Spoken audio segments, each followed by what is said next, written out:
The next topic that we'll review in this chapter on thermochemistry is something called enthalpies of formation. So the enthalpy of formation is the enthalpy change for a reaction when a compound is made from its constituent elements. So I'll define below with some examples what that means. And note they're also in their elemental form. So at normal temperature and pressure, that's when things are in their elemental form. So hydrogen, for example, would be H2 gas. But carbon, we'll see below, graphite is the elemental form that we'll be referencing when we look at these examples of enthalpy of formation. And specifically, standard enthalpies of formation, these are measured values under standard conditions. So the conditions are 25 degrees Celsius and 1 atmosphere. For atmospheric pressure. So it's also good to note that the enthalpy of formation for the most stable form of any element is going to be 0. So that would be for H2 gas, for example. We'll see that its enthalpy of formation will be 0. So when we calculate the enthalpy change of a reaction, we're going to be using values from a table that are the enthalpy of formations of compounds. So, for example, if we have this reaction shown here, the combustion of propane with oxygen to produce carbon dioxide and water, we would use the enthalpy of formation values from a table, but these values have to come from somewhere. So we see that this value for the enthalpy of formation of propane would be if we use the values for graphite and hydrogen gas here. So we can see that the sum of all these terms would give us this value here. So what we do is we utilize Hess's law and we'll have the enthalpy change of our reaction would be the heat of formation, the enthalpy of formation of the products minus the reactants.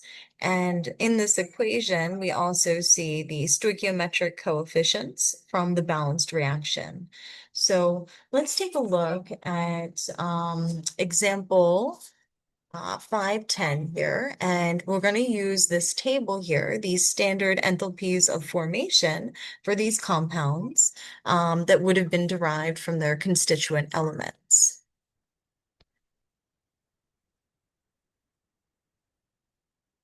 So in sample exercise 10, as it tells us here, we should use table 5.3 to calculate the enthalpy change for the combustion of 1 mole of ethanol. So there's ethanol.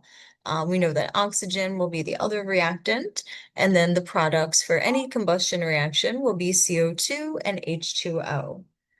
So let's take a look at that table and see if we can grab the values for ethanol, oxygen, and carbon dioxide.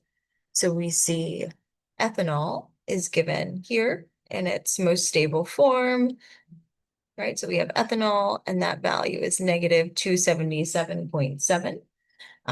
Then we have oxygen. Notice oxygen's not going to be on the table because it is its elemental form and its most stable state. So we know that that's going to be an enthalpy of formation of 0. So we also need CO2 and H2O. So let's see, we have carbon dioxide over here. So that's going to be that negative 393.5. And then we need water at last. So we have liquid water. So that's going to be this negative 285.8. So let's take these values and bring them down here. And let's see if we can calculate the enthalpy change for this combustion reaction. So the delta H of the reaction, it's going to be the products times their coefficients, the enthalpy of formation of those, minus the sum of the reactants times their coefficients. So let's start with the product. So I have 2 CO2, so that's going to be that negative 393.5. And then to that, I'm going to add for water. So we have CO2 gas. We have H2O liquid here. And that's going to be 3 times the value for water was negative 285.8.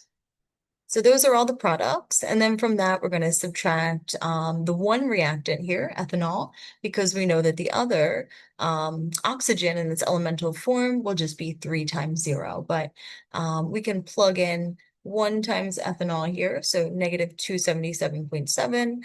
And then to show that I know I accounted for that elemental oxygen here, I'll plug in 3 times 0. Right, so we have O2 gas and our C2H5OH. So now that we have all of our values, we'll multiply by these coefficients and then find the sum of CO2 and H2O. And then over here, this kind of cancels out, so we just need to subtract a negative 277.7. So we'll actually end up adding 277.7 to our value before. So we have these products. So everything all together, these are a lot of negative terms over here. So we're going to end up with negative 1366.7 kilojoules for the heat of combustion, or the enthalpy change of combustion of 1 mole of ethanol.